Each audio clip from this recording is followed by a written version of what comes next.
Você já teve um daqueles momentos em que uma única frase muda completamente como você enxerga sua própria vida? Eu tive, e foi numa terça-feira comum, às 3 da tarde, enquanto eu revisava o cardápio sazonal de outono no meu escritório.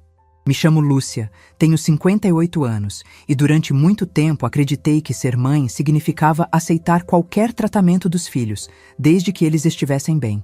Hoje sei que estava completamente enganada. O telefone tocou. E como sempre, meu coração disparou quando vi o nome do Ricardo na tela. Não porque algo estivesse errado. Meus filhos são adultos responsáveis e independentes. Mas porque, nos últimos anos, nossas conversas tinham se tornado distantes. Cordiais, mas distantes. Mãe, a voz dele transbordava uma animação que eu não ouvia há tempos. Tenho uma notícia incrível para contar. Sorri, apoiando o cotovelo na mesa. Conta, filho. O que aconteceu? Consegui. Aquela vaga em São Paulo que eu comentei. A empresa aprovou minha transferência. Vou ganhar o dobro do que ganho aqui, mãe. O dobro. Patrícia está nas nuvens e Gabriel vai estudar numa escola internacional. É a oportunidade da nossa vida. Senti um aperto no peito. São Paulo fica a mais de 800 quilômetros daqui. Meu único neto, que já via tão pouco, ficaria ainda mais distante. Mas a alegria na voz do meu filho me fez engolir a tristeza. Que maravilha, Ricardo! Estou muito orgulhosa. Quando vocês se mudam? No final do mês. Eu sei que é rápido, mas não posso perder essa chance. Ah, ele fez uma pausa e pude ouvir Patrícia falando algo ao fundo. Por isso mesmo, vamos fazer um jantar de despedida especial. Um lugar à altura da ocasião. Meu coração se aqueceu. Finalmente, um momento em família para celebrar essa conquista. Que ideia linda! Onde vai ser? Nos Sabores da Terra. O orgulho na voz dele era evidente. Patrícia fez questão. Disse que é o restaurante mais elegante da cidade. Conseguiu uma reserva para sábado à noite. Vai ser perfeito. Que horário? Perguntei, tentando manter a voz natural. Às 8. Vai ser só a família mesmo. Eu, Patrícia, Gabriel, Marcelo e Fernanda. Íntimo, mas elegante. Patrícia quer que seja uma noite inesquecível. Esperei. Esperei ele me convidar oficialmente. Esperei ele dizer, obviamente você também estará lá, mãe. Mas o silêncio se estendeu, preenchido apenas por vozes distantes e o som de papéis sendo mexidos. E eu? A pergunta saiu mais frágil do que eu gostaria. Vou estar lá também, né? O silêncio que se seguiu foi ensurdecedor. Pude ouvir meu próprio coração batendo enquanto aguardava a resposta óbvia, natural, que qualquer filho daria à própria mãe. Ah, mãe. A voz dele mudou completamente de tom. Ficou desconfortável, quase constrangida. É que, sabe como é. Patrícia organizou uma coisa mais, como posso dizer, mais formal, mais sofisticada. Sofisticada? Repeti, sem entender. É, mãe. Os Sabores da Terra é um lugar muito fino, muito chique. Patrícia tem medo que a senhora se sinta deslocada. Sabe como esses lugares são, né? Todo mundo bem vestido, conversa sobre arte, vinhos caros. Talvez seja melhor a senhora não ir. Pode ser meio constrangedor. As palavras dele ecoaram no meu ouvido como um eco distorcido. Constrangedor. Deslocada. Medo que eu me sentisse inadequada. Meu próprio filho, que criei com tanto amor e dedicação, estava me dizendo que eu não tinha classe suficiente para frequentar um restaurante elegante. Constrangedor para quem, Ricardo? A pergunta saiu mais fria do que pretendia. Não é nada pessoal, mãe. É só que, bem, a senhora entende. São ambientes diferentes. Patrícia sugeriu que talvez a gente pudesse almoçar no domingo, num lugar mais adequado ao perfil da senhora. Um lugar onde a senhora se sinta mais à vontade. Perfil da senhora. À vontade. Como se eu fosse uma criança que precisava ser protegida de situações adultas. Como se eu fosse inadequada para conviver com pessoas refinadas. Entendo. Minha voz saiu controlada, mas sentia o sangue fervendo nas veias. Então vocês acham que eu não tenho classe suficiente para os Sabores da Terra? Mãe, não é isso. É só que... Olha... A senhora é incrível do jeito que é. Mas são mundos diferentes, né? A senhora com suas lanchonetes, trabalhando desde cedo, com aquele jeito mais simples. Não tem nada de errado nisso, mas numa ocasião assim, com os amigos de Patrícia, pessoas mais... Você entende? Pessoas mais o quê? Mais importantes? Mais educadas? Mais dignas de respeito? Claro que entendo, filho. As palavras saíram calmamente, mas por dentro eu estava demolida. Vocês se divirtam. A senhora não está chateada, né, mãe? É que a Patrícia fica nervosa com essas coisas. E eu quero que seja uma noite perfeita. Não estou chateada. Mentira, eu estava destroçada. Tenham uma ótima noite. Desliguei o telefone e fiquei ali, sentada no meu escritório, olhando pela janela que dava vista para o centro da cidade. Lá embaixo, podia ver a fachada elegante dos Sabores da Terra, com suas janelas de vidro fumê e a placa discreta em letras douradas. Meu restaurante. O lugar que construí com cada centavo das minhas economias, cada decisão tomada com cuidado, cada detalhe pensado para criar exatamente o ambiente sofisticado que meus filhos admiravam tanto. O estabelecimento que a elite da cidade frequentava, onde empresários fechavam negócios importantes e onde famílias tradicionais comemoravam ocasiões especiais. Eles achavam que eu não tinha classe para estar lá, que seria constrangedor me levar, que eu precisava ficar no meu lugar adequado, longe de pessoas refinadas. Uma risada amarga escapou dos meus lábios. Se eles soubessem... Se soubessem que a mulher simples, que tanto os envergonhava, era, na verdade, a proprietária do lugar mais elegante da cidade. Peguei o telefone e disquei para o restaurante. Sabores da Terra, boa tarde. Carlos, é a Lúcia. Boa tarde, dona Lúcia. Como está? Bem, escuta. No sábado à noite teremos alguns convidados especiais na mesa para 8 pessoas.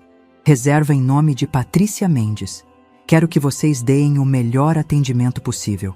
Claro, alguma ocasião especial? Sorri, mas não foi um sorriso feliz. Digamos que será uma noite de grandes revelações. Naquela tarde, tomei uma decisão que mudaria para sempre a dinâmica da nossa família. No sábado, eu estaria nos Sabores da Terra. Não como a mãe inadequada que devia ficar em casa, mas como a proprietária do estabelecimento. Era a hora de meus filhos descobrirem quem realmente era a mulher que eles tanto subestimavam. Depois daquela ligação, passei a noite inteira acordada, repassando na memória como cheguei até aqui. Como uma mulher que começou vendendo salgados na porta de casa se tornou proprietária do restaurante mais sofisticado da cidade. E por que seus próprios filhos não conseguiam enxergar isso? A história começou há mais de 30 anos, quando Roberto sofreu o acidente que mudou o rumo da nossa família para sempre. Ele trabalhava como supervisor numa fábrica de peças automotivas, um emprego estável que nos dava uma vida simples, mas digna. Até aquela manhã de setembro, quando uma empilhadeira perdeu o freio e prensou sua perna contra uma parede. As cirurgias salvaram a perna, mas não salvaram o emprego. A lesão deixou sequelas que o impediam de ficar muito tempo em pé. A indenização da empresa cobriu as despesas médicas, mas não nossa subsistência. De uma hora para outra, eu me vi como a única fonte de renda de uma família com 2 crianças pequenas. Ricardo tinha 6 anos, Marcelo 4. 2 crianças cheias de energia e sonhos, que mereciam ter as mesmas oportunidades que qualquer outra criança. Eu não ia deixar a situação nos derrubar. Foi Roberto quem me deu a ideia. Lúcia, você faz os melhores salgados da vizinhança. Por que não tenta vender? No início, foi só um teste. Fiz uma fornada de coxinhas e risoles numa quinta-feira e levei para vender na porta da escola dos meninos. Em 2 horas, tinha vendido tudo. Na sexta, dobrei a quantidade. Mesmo resultado. Percebi que tinha encontrado mais que uma fonte de renda. Tinha descoberto um talento natural para os negócios. Comecei pequeno, mas com ambição. Acordava às 4 da manhã para preparar os salgados. Vendia na escola pela manhã, nos escritórios da região na hora do lanche e nas casas dos vizinhos à tarde. Os primeiros meses foram duros. Meus pés inchavam de tanto caminhar. Minhas mãos ficavam calejadas de tanto sovar massa. Mas cada nota de dinheiro que entrava era uma vitória. E os meninos viam tudo isso. Viam minha determinação, meu esforço, minha recusa em me vitimizar. Mãe, por que a senhora trabalha tanto? Ricardo me perguntou uma noite, quando me viu contando as moedas da venda do dia. Porque quero que vocês tenham um futuro melhor, meu amor. E futuro melhor a gente constrói com trabalho. Depois de 1 ano vendendo nas ruas, juntei coragem e dinheiro suficiente para alugar um pontinho comercial. 20 metros quadrados num bairro popular, mas era meu. Nossa primeira lanchonete nasceu ali, com 2 mesas pequenas, um balcão de madeira que Roberto fez com as próprias mãos e muito sonho. O segredo do sucesso não era só a comida, era o atendimento. Eu conhecia cada cliente pelo nome, sabia o que gostavam de comer, perguntava sobre a família. Transformei aquele espacinho numa extensão da minha própria casa, onde as pessoas se sentiam acolhidas. Ricardo e Marcelo cresceram ali dentro. Faziam lição de casa numa mesinha nos fundos, ajudavam a servir refrigerante quando ficaram maiores, aprenderam desde cedo o valor do trabalho e da dedicação. Mas nunca foram obrigados a trabalhar. Era uma escolha deles ajudar, uma forma de participar do nosso sonho familiar. Um dia vou ter um restaurante maior que este, Ricardo disse aos 10 anos, olhando ao redor da pequena lanchonete. Vai sim, filho, mas não se esqueça de onde tudo começou. Em 5 anos, a primeira lanchonete estava tão bem que consegui abrir uma segunda, depois uma terceira. Não era expansão desenfreada, era crescimento planejado, cada passo dado com cuidado. Eu estudava o mercado, analisava a concorrência, escolhia pontos estratégicos. Os meninos estudavam em escola particular, faziam curso de inglês, tinham roupas bonitas e brinquedos. Mas nunca foram mimados. Sabiam que tudo aquilo vinha do nosso trabalho conjunto. Roberto, mesmo limitado fisicamente, cuidava da parte administrativa. Eu gerenciava as operações. E os meninos contribuíam sendo estudantes exemplares. Mãe, a senhora é a mulher mais inteligente que eu conheço, Marcelo me disse aos 12 anos, quando expliquei para ele como funcionava o controle de estoque. Inteligência sem trabalho não vale nada, meu filho. E trabalho sem inteligência é só cansaço. Quando Ricardo completou 15 anos, eu já tinha estabelecido uma regra clara. Educação em primeiro lugar, mas responsabilidade também. Eles ganhavam mesada, mas tinham obrigações. Notas ruins significavam redução da mesada. Bom comportamento era recompensado. Aprendi que criar filhos independentes não era dar tudo, era ensinar a conquistar. Por que a senhora não descansa um pouco? Ricardo me perguntou aos 16, vendo-me revisar os números das lanchonetes numa noite de domingo. Porque o dinheiro que pago sua escola não vem do céu, filho, vem do meu suor. E enquanto eu puder trabalhar para dar o melhor para vocês, vou trabalhar. Ele assentiu sério.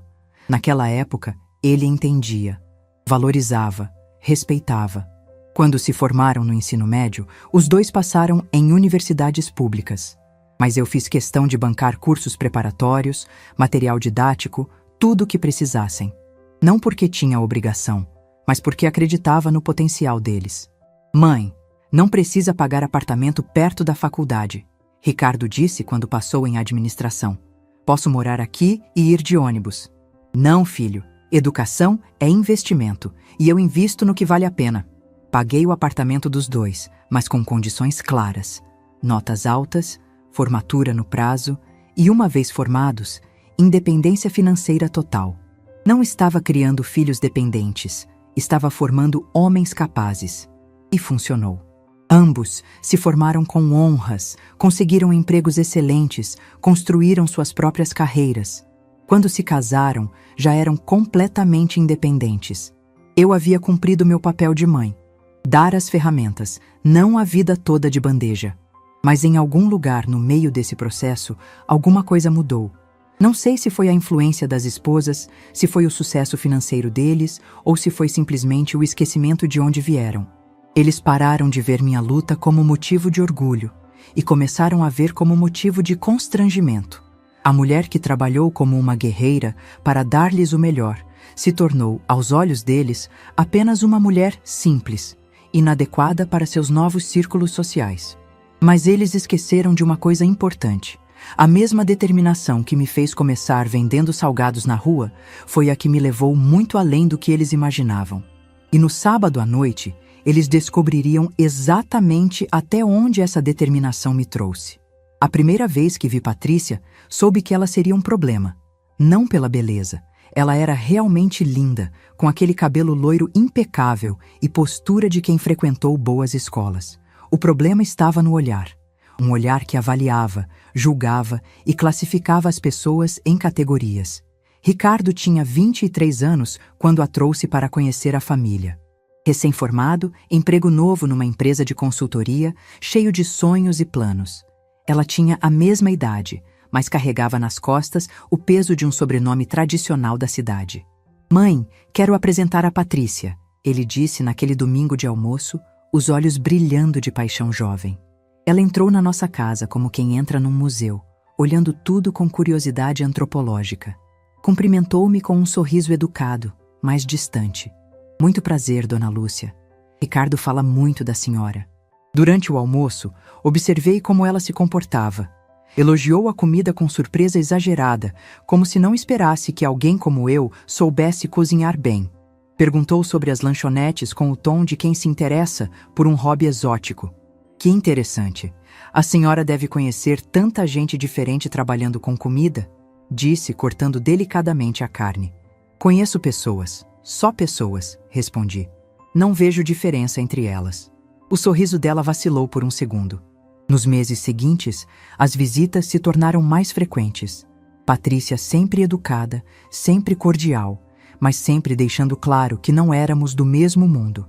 Pequenos comentários, gestos sutis, sugestões aparentemente inocentes. "Ai, Dona Lúcia, a senhora trabalha tanto. Deve ser cansativo ficar o dia todo na cozinha", dizia, examinando as próprias unhas perfeitas. Ou então, "Nossa, que casa aconchegante. Tem um charme tão simples." Simples. Essa palavra se tornaria um código entre nós. Roberto percebia meu incômodo.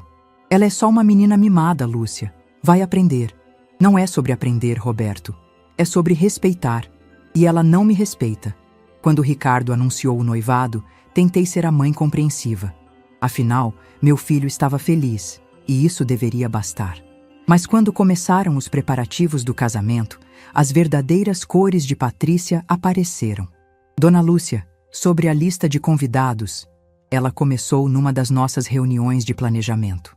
"Talvez seja melhor a senhora convidar só os parentes mais próximos. Sabe como é? A festa vai ser num lugar mais sofisticado." "Sofisticado como?" "Oh, é um clube tradicional da cidade. As pessoas que frequentam são mais formais. Não queremos que ninguém se sinta deslocado." Tradução: seus amigos das lanchonetes não eram bem-vindos. "E sobre seu vestido", ela continuou, "posso indicar uma loja onde encontram roupas mais adequadas para mães dos noivos." Adequadas. Outra palavra código. O casamento foi exatamente como Patrícia planejou. Elegante, caro e frio. Eu me senti como uma figurante na vida do meu próprio filho.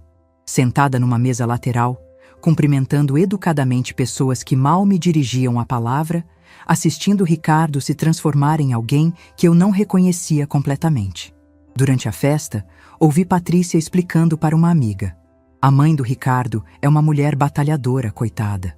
Trabalha com alimentação, sabe? Muito esforçada, mas claro que não teve as mesmas oportunidades que a gente. Coitada. Esforçada. Como se eu fosse um caso de caridade." 2 anos depois, foi a vez de Marcelo se apaixonar. Fernanda era diferente de Patrícia. Professora do ensino fundamental, origem mais simples, sem a arrogância aristocrática da cunhada. No início, achei que seria diferente. E foi. Por aproximadamente 6 meses. Fernanda era genuinamente simpática no começo. Conversava comigo sobre educação, perguntava receitas, parecia interessada na história da família. Mas logo percebi que estava estudando nossos hábitos, nossa dinâmica, nossa linguagem. "Dona Lúcia, a senhora é inspiradora", ela dizia. "Uma mulher que conquistou tanto sozinha." Mas as coisas mudaram rapidamente após o casamento. Fernanda começou a frequentar os mesmos círculos que Patrícia. Ia aos almoços das esposas, participava dos chás beneficentes, adotava gradualmente os códigos de comportamento da cunhada. "Sogra, sobre o Natal", ela me disse numa ligação depois de alguns meses de casada. "Patrícia sugeriu que fizéssemos algo mais íntimo este ano. Só nós, casais, sabe? Mais moderno. Moderno significava sem a sogra. E talvez seja melhor não levar sobremesa caseira. Ela continuou. Patrícia encomendou doces de uma confeitaria francesa. Fica mais harmonioso. Mas meus doces, que a família inteira sempre adorou, não eram mais adequados. O que mais me doía era ver meus filhos concordando silenciosamente com essa transformação. Ricardo, que antes me apresentava com orgulho como minha mãe, a empresária, agora me apresentava como minha mãe que trabalha com alimentação. Uma sutil diferença que fazia toda a diferença. Marcelo começou a fazer piadas sobre meu jeito direto. A mãe não tem papas na língua, ele ria para os amigos. É do tempo que as coisas eram mais simples. As reuniões familiares se tornaram exercícios de tolerância mútua. Eu tolerava os comentários. Elas toleravam minha presença. Meus filhos toleravam a tensão crescente. O mais frustrante era que elas não conseguiam esconder completamente o interesse pelo meu dinheiro. Quando precisavam de algo, entrada para um carro novo, reforma na casa, curso caro para Gabriel, sabiam exatamente onde me encontrar. Mas na hora de me incluir em eventos sociais importantes, eu virava aparente inconveniente. Mãe, sobre o batizado do Gabriel, Ricardo me ligou nervoso. É que a cerimônia vai ser na igreja do centro, aquela mais tradicional, e depois a festa no clube. Patrícia quer que seja bem íntimo, só os padrinhos e família próxima. Eu não sou família próxima?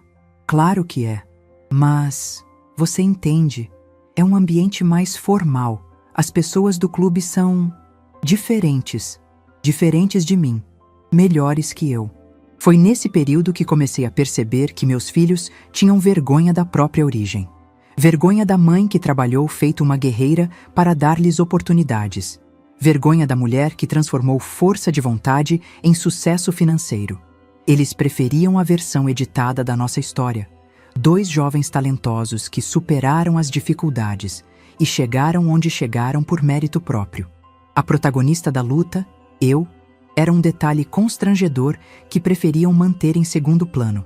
Mas ainda não tinham visto nada, porque enquanto me diminuíam publicamente, eu construía, em segredo, algo que mudaria completamente o jogo. O dia em que Gabriel nasceu deveria ter sido um dos mais felizes da minha vida. Meu primeiro neto, a continuação da nossa família, o menino que levaria nosso sobrenome adiante. Mas desde o primeiro momento, Patrícia deixou claro que eu seria avó apenas nos termos dela. Dona Lúcia, sobre as visitas na maternidade. Isso ela me disse ainda grávida, aos 8 meses. O médico recomendou que sejam bem restritivas. Só os pais imediatos nos primeiros dias. A senhora entende, né? Recém-nascido é muito frágil. Pais imediatos, como se eu fosse uma estranha qualquer. Esperei 3 dias para conhecer meu neto. 3 dias ouvindo amigas de Patrícia relatarem nas redes sociais como o pequeno príncipe era lindo, enquanto eu, a avó paterna, aguardava autorização para vê-lo. Quando finalmente me permitiram entrar no quarto, Gabriel dormia no berço ao lado da cama. Um bebê perfeito, com os olhos de Ricardo e o queixo da família. Meu coração se derreteu na mesma hora. Ele é lindo, sussurrei, aproximando-me devagar. Cuidado para não acordar. Patrícia alertou imediatamente. Ele tem o sono muito leve. E, por favor, higienize as mãos naquele dispensador ali. A pediatra disse que recém-nascido não pode ter contato com muita gente. Mas higienizei as mãos como uma visitante qualquer e fiquei ali, parada, olhando meu neto sem poder tocá-lo. Quando ele chorar, é melhor a senhora não pegar no colo, Patrícia continuou, ajeitando-se na cama. Estamos estabelecendo uma rotina específica. A enfermeira da home care orientou que é melhor ele se acostumar com poucas pessoas nos primeiros meses.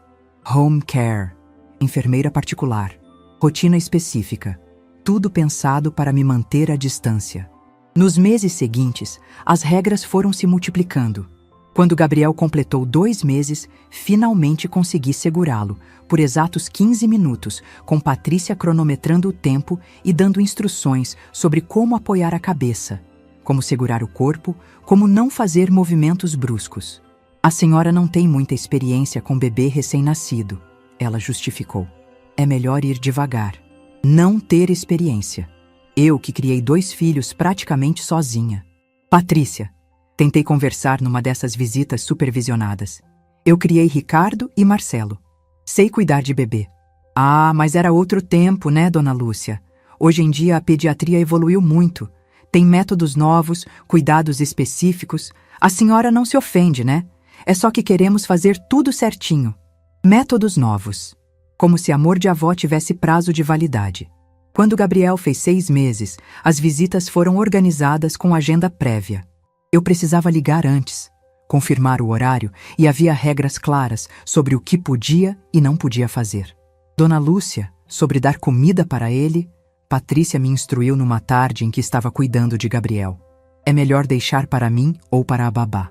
Ele tem uma dieta muito específica, controlada pela nutricionista infantil. A senhora pode dar só água se ele pedir. Água.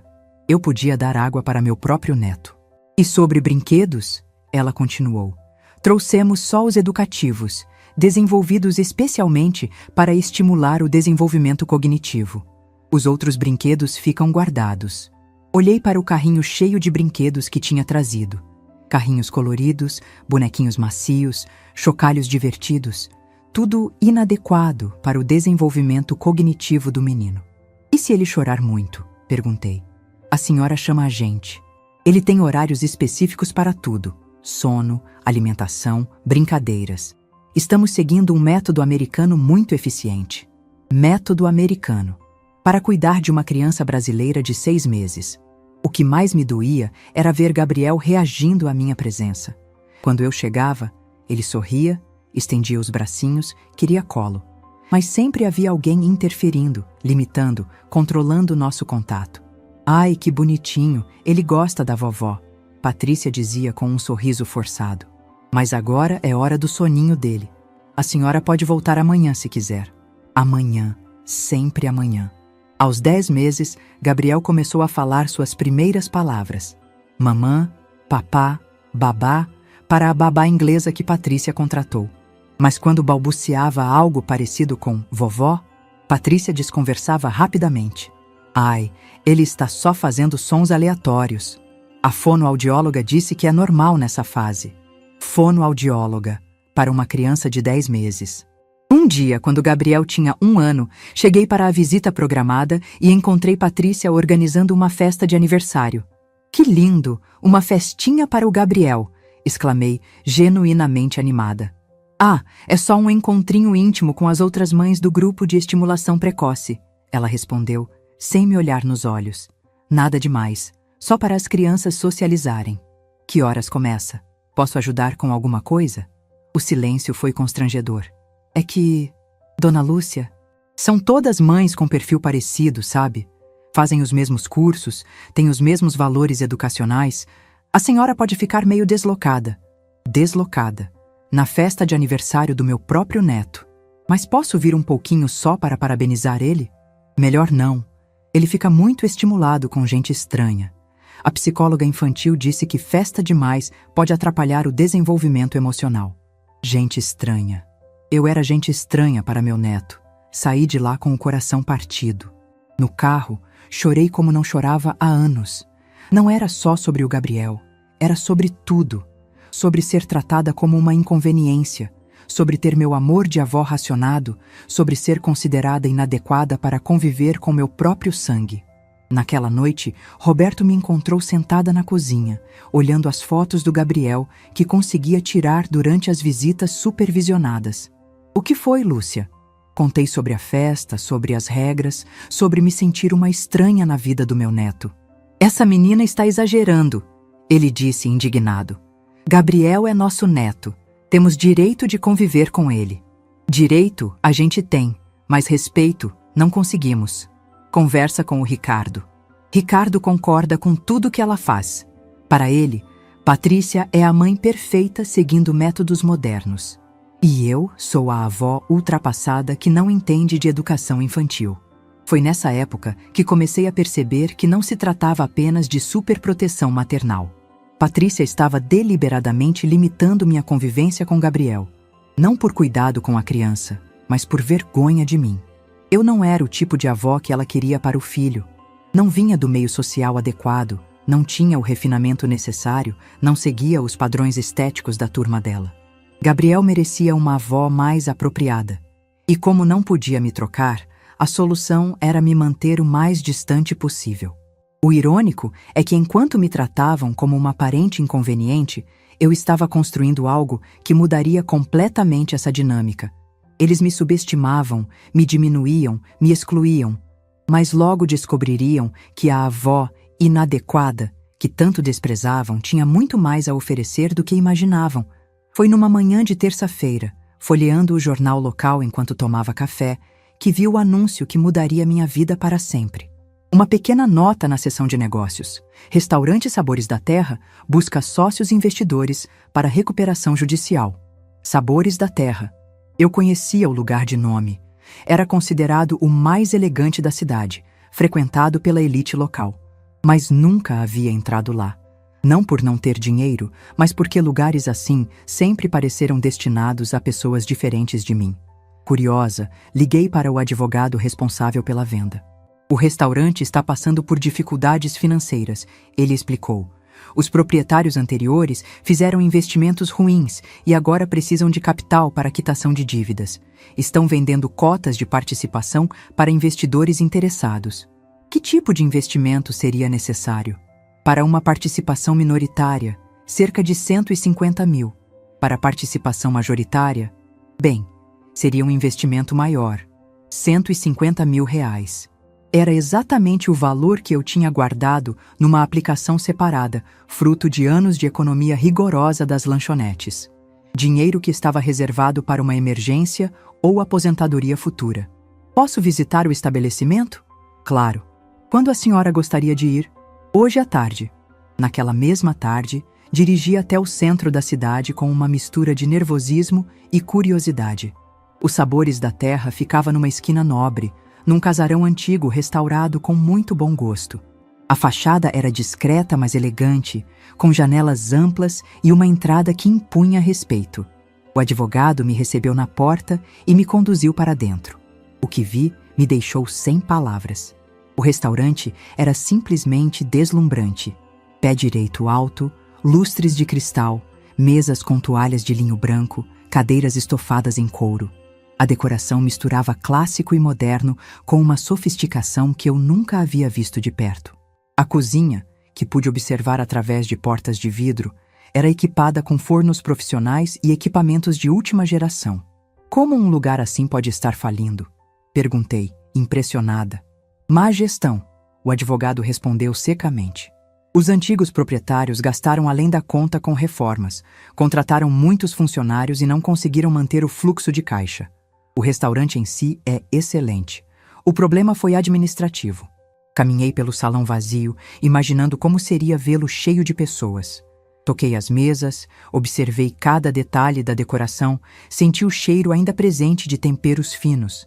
Havia algo naquele lugar que me chamava profundamente. Posso ver os números? Claro, mas preciso avisá-la que é um investimento de risco. Levei os documentos para casa e passei a noite inteira estudando planilhas, balanços, projeções. Roberto me ajudou com os cálculos mais complexos, mas a decisão era minha. Lúcia, você tem certeza? É muito dinheiro, ele disse preocupado. Roberto, eu entendo de alimentação. Sei o que faz um negócio dar certo ou errado. Este lugar só precisa de gestão competente. Mas por que um restaurante fino? Suas lanchonetes já dão um bom retorno. Fiquei em silêncio por um momento, tentando explicar algo que eu mesma ainda não compreendia completamente. Porque eu quero provar que posso. Provar para quem? Para mim mesma. Na verdade, era mais que isso, mas não conseguia verbalizar. Havia algo sobre ser dona de um lugar que a alta sociedade frequentava que mexia comigo. Talvez fosse a chance de mostrar que uma mulher vinda de baixo podia sim entender de sofisticação. Uma semana depois, assinei o contrato de compra das primeiras cotas. 50 mil reais por uma participação de 20%. Era meu primeiro passo numa jornada que ainda não sabia onde ia dar. Os primeiros meses foram de aprendizado intenso. Eu observava tudo. Como os funcionários atendiam, como os pratos eram preparados, como os clientes se comportavam. Era um mundo completamente diferente das minhas lanchonetes, mas os princípios básicos eram os mesmos: qualidade, atendimento e gestão eficiente. Dona Lúcia, o chefe me disse numa das minhas visitas, a senhora tem um olho muito bom para isso. Suas sugestões estão funcionando. Eu havia sugerido pequenos ajustes no cardápio, pratos mais elaborados, mas com ingredientes mais acessíveis, algumas opções que ampliavam o público sem perder a sofisticação. E estava funcionando. Em 6 meses, o restaurante já mostrava sinais de recuperação. Em 1 ano, estava operando no azul. Foi quando os outros sócios me procuraram. Gostaríamos de vender nossas participações, um deles me disse. A senhora tem interesse em assumir o controle total? Tinha todo o interesse do mundo. Usei o dinheiro das lanchonetes, peguei um empréstimo bancário e, aos poucos, fui comprando todas as cotas. Em 2 anos, os Sabores da Terra era completamente meu. A transformação que promovi foi gradual, mas profunda. Mantive a elegância e sofisticação, mas trouxe minha experiência em gestão e atendimento. Treinei a equipe para ser acolhedora sem perder a classe. Reformulei processos para otimizar custos, criei eventos especiais que atraíam novos clientes. O que mais me orgulhava era ter conseguido manter o padrão alto sem perder a essência acolhedora que sempre foi minha marca. Os Sabores da Terra continuava elegante, mas agora tinha alma. Como a senhora conseguiu transformar este lugar? Carlos, o maître que contratei, me perguntou um dia. Elegância não é sobre dinheiro, Carlos. É sobre cuidado com os detalhes e respeito pelas pessoas. Em 3 anos, os Sabores da Terra havia se tornado o restaurante mais procurado da cidade. Empresários fechavam negócios ali. Famílias tradicionais comemoravam aniversários. Jovens casais pediam namoradas em casamento. Era o lugar onde a elite local se encontrava. E durante todo esse tempo, mantive o segredo absoluto da família. Para eles, eu continuava sendo apenas a dona das lanchonetes. Quando perguntavam sobre meus horários ou compromissos, eu dizia que estava expandindo os negócios ou cuidando de fornecedores. Mãe, a senhora anda muito ocupada ultimamente, Ricardo comentou num almoço de domingo. Negócios exigem dedicação, filho. Mas não exagere, a senhora já tem idade para desacelerar um pouco. Se ele soubesse que, aos 50 e poucos anos, eu estava dirigindo o estabelecimento mais sofisticado da cidade. O mais irônico era ouvir, ocasionalmente, comentários sobre os Sabores da Terra nas conversas familiares. Patrícia quer fazer o aniversário dela lá, Ricardo disse uma vez. Mas está difícil conseguir reserva. Dizem que o lugar virou febre entre a alta sociedade. Deve ser caro, comentei, fingindo desinteresse. É, mas vale a pena. Quem sabe um dia a gente consegue uma mesa. Quem sabe mesmo, pensei comigo, sorrindo por dentro. Durante 4 anos, vivi essa dupla vida. De dia, a empresária simples das lanchonetes. À noite e nos fins de semana, a proprietária discreta do restaurante mais elegante da cidade. 2 mundos que coexistiam sem se tocar. Até que chegou o dia em que esses mundos iriam colidir de forma espetacular. Roberto partiu numa manhã de domingo, sem aviso, sem despedida. Infarto fulminante aos 62 anos, enquanto lia jornal na varanda de casa.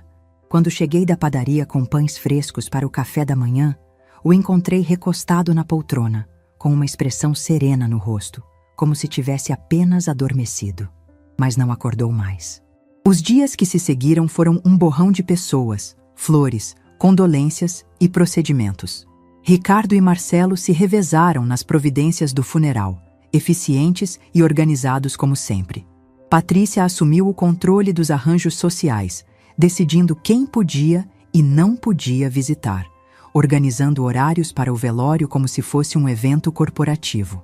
Dona Lúcia, talvez seja melhor limitar as visitas, ela sugeriu no dia do velório. Muita gente pode ser cansativo para a senhora neste momento. Muita gente. Ela estava falando dos meus amigos das lanchonetes, dos clientes antigos que queriam prestar suas homenagens, das pessoas simples que Roberto conhecia e estimava. Mais uma vez, eu era protegida da minha própria vida. O funeral foi como Roberto gostaria. Simples, sincero, cheio de pessoas que realmente o conheciam. Mas percebi a divisão clara no cemitério. De um lado, família e amigos próximos. Do Do outro, as pessoas que Patrícia considerava adequadas, colegas de trabalho dos meninos, conhecidos do clube, vizinhos da parte nobre da cidade. Eu fiquei no meio, literalmente e figurativamente, vendo como minha própria dor estava sendo administrada por outras pessoas. Mãe, a gente vai ficar com a senhora alguns dias, Ricardo me disse após o enterro. Até a senhora se organizar. Não precisa, filho. Sei cuidar de mim mesma. Mas é melhor não ficar sozinha logo agora. Eles ficaram 3 dias. 3 dias de casa cheia, de movimento constante, de pessoas cuidando de mim como se eu fosse uma inválida emocional. Patrícia organizou as refeições, Fernanda arrumou a casa, os meninos atenderam telefone e visitantes.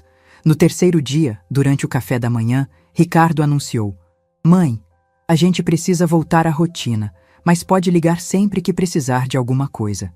E assim, de uma hora para outra, a casa ficou vazia novamente. O silêncio que se instalou era diferente de qualquer silêncio que eu já havia experimentado. Não era apenas a ausência de som, era a ausência de Roberto, de sua presença, de sua risada baixa, de seus comentários sobre o jornal. Nas semanas seguintes, estabeleceu-se uma rotina de check-ins familiares. Ricardo ligava às terças e sextas. Marcelo aparecia aos domingos para almoçar. Visitas protocolares, pontuais, como se cumprissem um cronograma de cuidados com a viúva. Como a senhora está se sentindo, mãe? Eles perguntavam sempre, com genuína preocupação. Estou bem, eu respondia. E estava, na verdade. Triste, com saudade, mas bem. O que eles não entendiam era que eu estava lidando com o luto à minha maneira, trabalhando. As lanchonetes continuavam funcionando, os sabores da terra demandavam minha atenção constante. O trabalho sempre foi minha forma de processar dificuldades. Mas percebi rapidamente que minha inclusão na vida deles tinha regras ainda mais rígidas agora que estava sozinha. Mãe, sobre o aniversário da Fernanda, Marcelo me ligou 1 mês após a partida de Roberto. Vamos fazer algo pequeno, só nós mesmos. A senhora quer vir? Claro. Só que vai ser numa churrascaria nova, nada muito formal. Bem caseiro mesmo. Caseiro. Adequado para a viúva em luto. 2 semanas depois, descobri por acaso que o aniversário caseiro da Fernanda, na verdade, havia sido no clube. Uma festa elegante para 40 pessoas. Eles fizeram um almoço separado comigo no domingo seguinte, no restaurante mais simples da cidade. Por que mentiram sobre a festa? Confrontei Marcelo diretamente.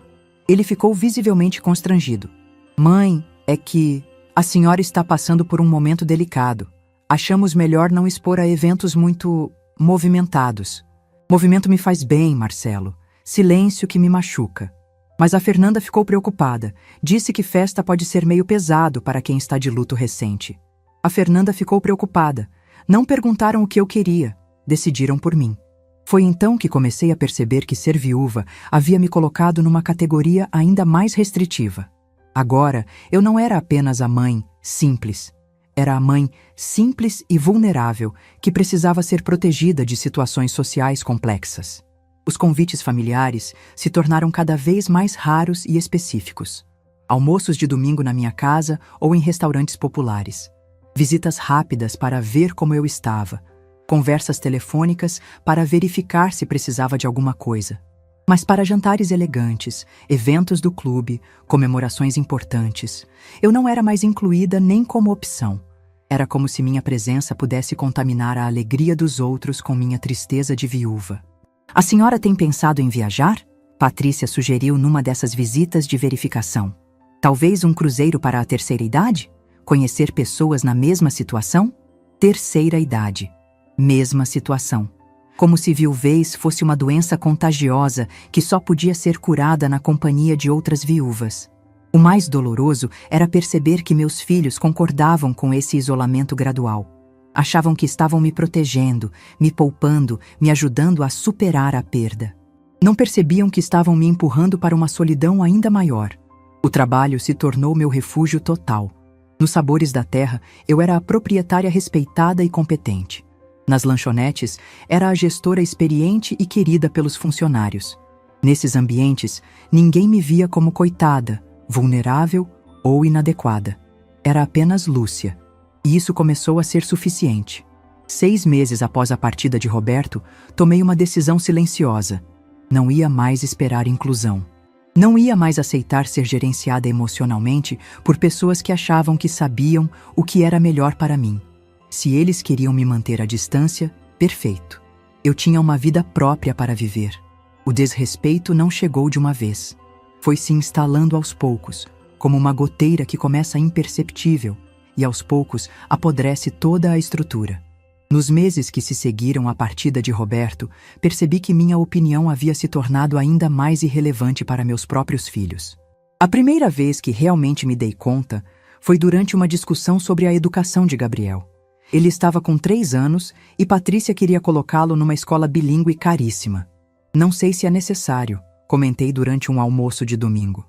Criança dessa idade precisa mais de carinho e brincadeira que de método intensivo. Patrícia e Ricardo trocaram um olhar que não conseguiram disfarçar. Ai, dona Lúcia, Patrícia suspirou com paciência forçada. A senhora não entende como funciona a educação moderna. Hoje em dia, quanto mais cedo a criança é estimulada, melhor. É ciência comprovada. Eu criei 2 filhos que se formaram e têm carreiras sólidas. Mas era outra época, né, sogra? Fernanda se intrometeu com um sorriso condescendente. As exigências do mercado mudaram muito.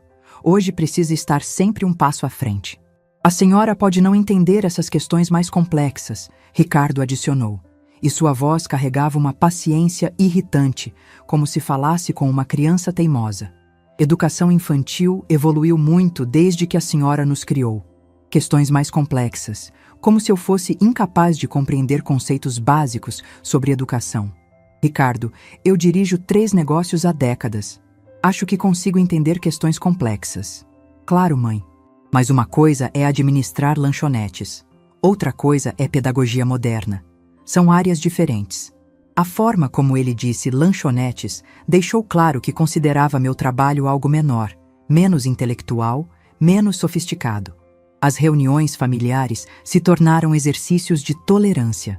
Quando eu expressava qualquer opinião sobre política, economia, educação ou qualquer outro assunto, recebia sorrisos educados e mudanças rápidas de tópico. A inflação está complicando muito o custo dos ingredientes, comentei uma vez, tentando participar de uma conversa sobre economia. Ai, mãe, essas coisas macroeconômicas são mais complicadas, Marcelo respondeu com um sorriso patronizante. Não é só sobre preço de farinha, sabe? Preço de farinha. Como se meu entendimento de economia se limitasse a compras no mercado. O que mais me incomodava era a vergonha mal disfarçada que eles sentiam quando precisavam me apresentar para pessoas do círculo social deles. Numa tarde, encontrei Ricardo por acaso no shopping com um colega de trabalho. Ah, mãe! Ele disse visivelmente desconfortável. Este é o Paulo, meu chefe. Paulo, esta é minha mãe. Muito prazer, dona Lúcia, respondi, estendendo a mão. Minha mãe trabalha com alimentação. Ricardo se apressou a explicar, como se precisasse justificar minha existência. Trabalha com alimentação. Não é empresária ou tem seus próprios negócios? Trabalha com alimentação, como se eu fosse uma funcionária de restaurante. Que interessante, Paulo respondeu educadamente. Deve ser um trabalho muito honesto. Honesto. A palavra que pessoas educadas usam quando não conseguem pensar em nada elogioso para dizer. As exclusões também se tornaram mais óbvias. Soube por comentários casuais sobre jantares importantes, dos quais não era convidada, eventos sociais onde minha presença seria inadequada, comemorações onde eu não me sentiria à vontade. Fomos no jantar de formatura do Paulo ontem, Fernanda comentou casualmente numa conversa. Que lugar lindo! Um restaurante japonês super sofisticado. Não sabia que havia formatura, respondi. Um silêncio constrangedor. Ah, é que era uma coisa bem específica, sogra. Só os colegas da turma e famílias mais... Como posso explicar? Mais inseridas no mesmo meio, sabe? Inseridas no mesmo meio. Eu não estava inserida no meio adequado para acompanhar a formatura do próprio filho. E foi no Sakura, Marcelo complementou. Aquele japonês que é uma fortuna por pessoa. A gente nem sabia se valia a pena o gasto. O irônico é que eu conhecia bem o Sakura. Era um dos principais concorrentes dos sabores da terra. Frequentemente comparavam nossos estabelecimentos na mídia local. Se eles soubessem... O ápice do desrespeito veio durante uma discussão sobre investimentos. Eu havia mencionado que estava pensando em diversificar os negócios. Cuidado com essas ideias, mãe. Ricardo me alertou com ar preocupado. A senhora não tem experiência com investimentos mais sofisticados. Pode acabar perdendo dinheiro. Que tipo de diversificação a senhora está pensando? Patrícia perguntou com curiosidade fingida. Talvez algo no ramo da gastronomia mais elaborada. Eles riram. Literalmente riram. Ai, dona Lúcia, Patrícia disse entre risos. Gastronomia elaborada é muito diferente de lanchonete. São públicos completamente diferentes, paladares mais exigentes, custo operacional muito mais alto.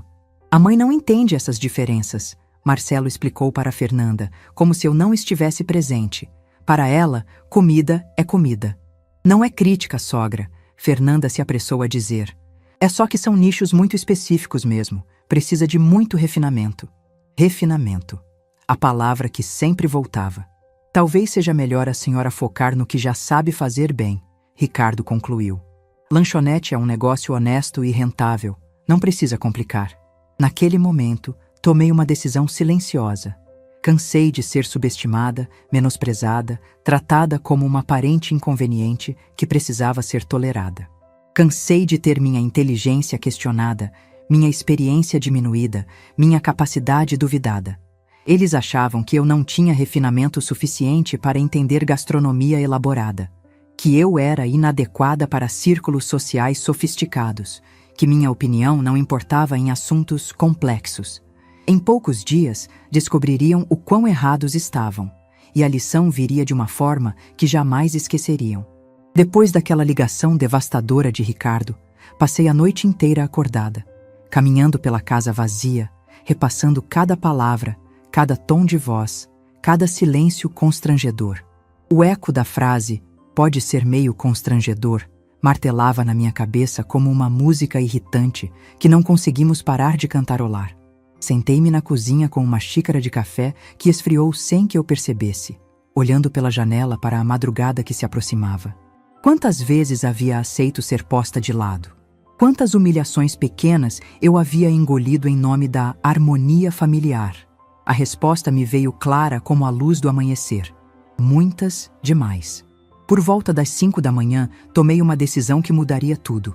Não ia mais aceitar ser tratada como um problema a ser gerenciado. Não ia mais fingir que não percebia o desprezo disfarçado de proteção. E definitivamente não ia deixar passar a oportunidade de mostrar para meus filhos quem eu realmente era. Liguei para os Sabores da Terra assim que abriu. Carlos, é a Lúcia. Preciso falar com você sobre o sábado à noite. Bom dia, dona Lúcia. A mesa para 8 pessoas da dona Patrícia, não é? Exatamente. Quero que você trate essa reserva de forma muito especial.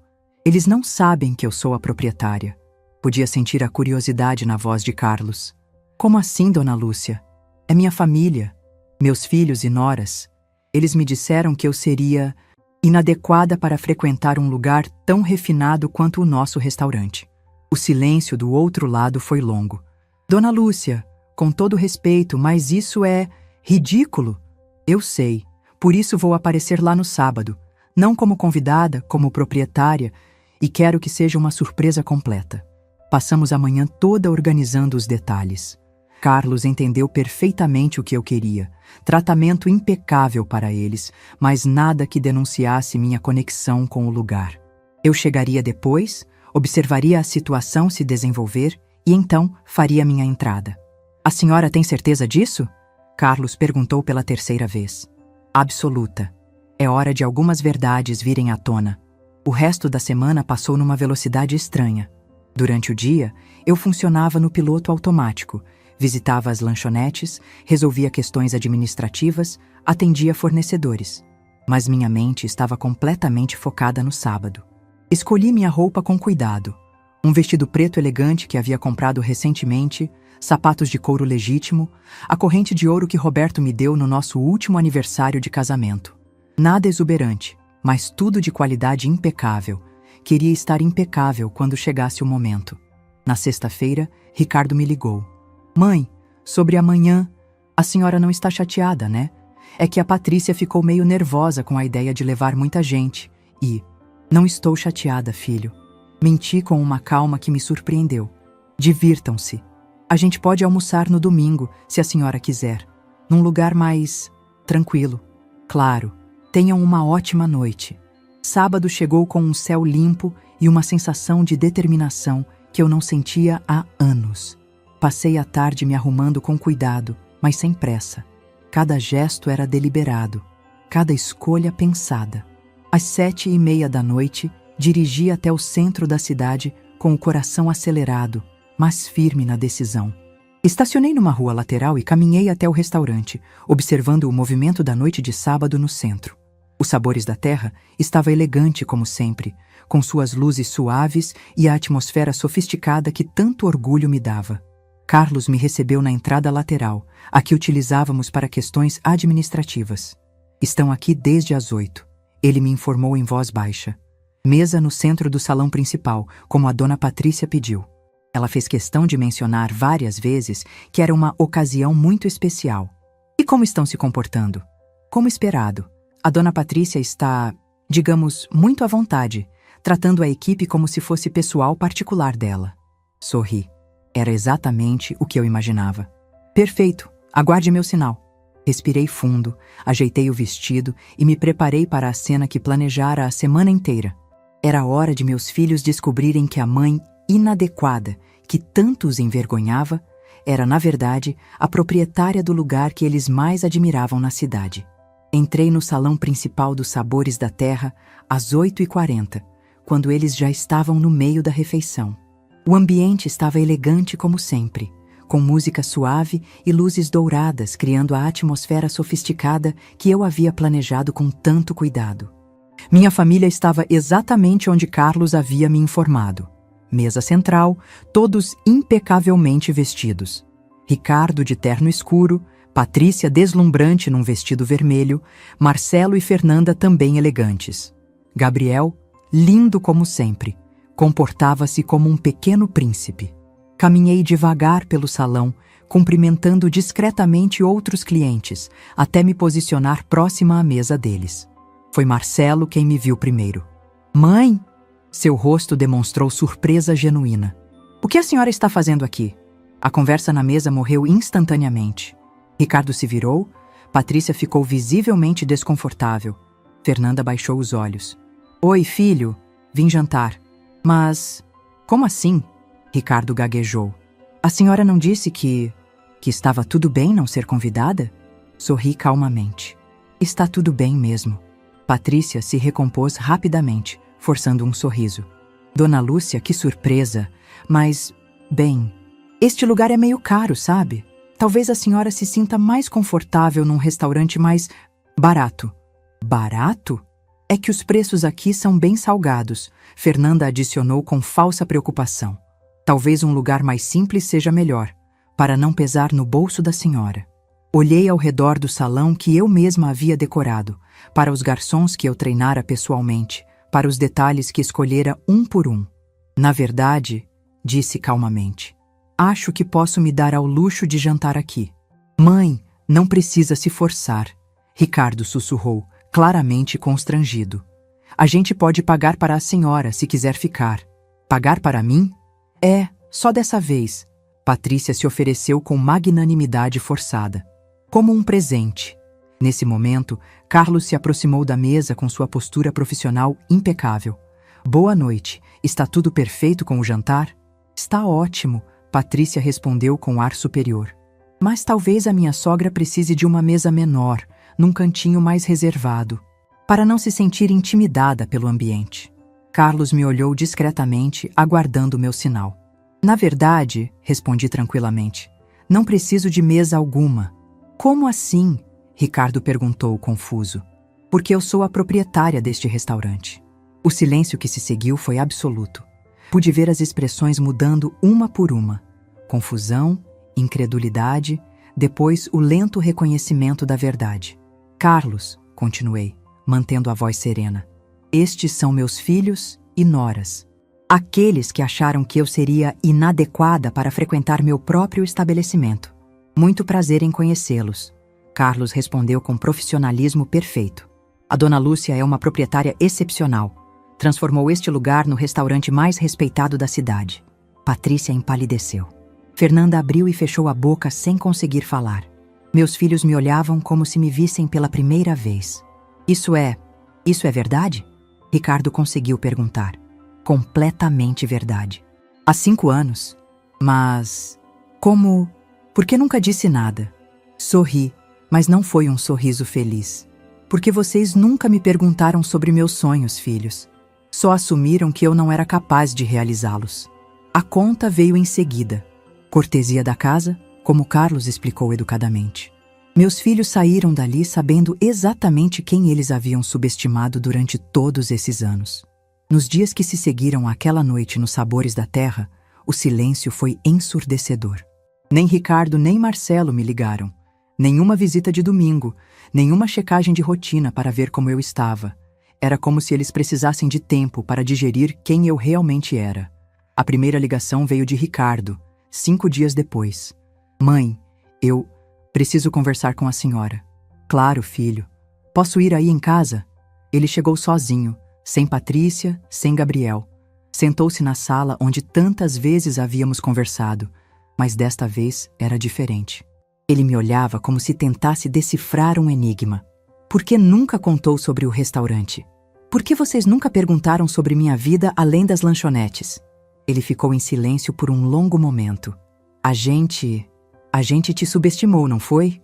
Subestimaram e se envergonharam. São coisas diferentes, Ricardo.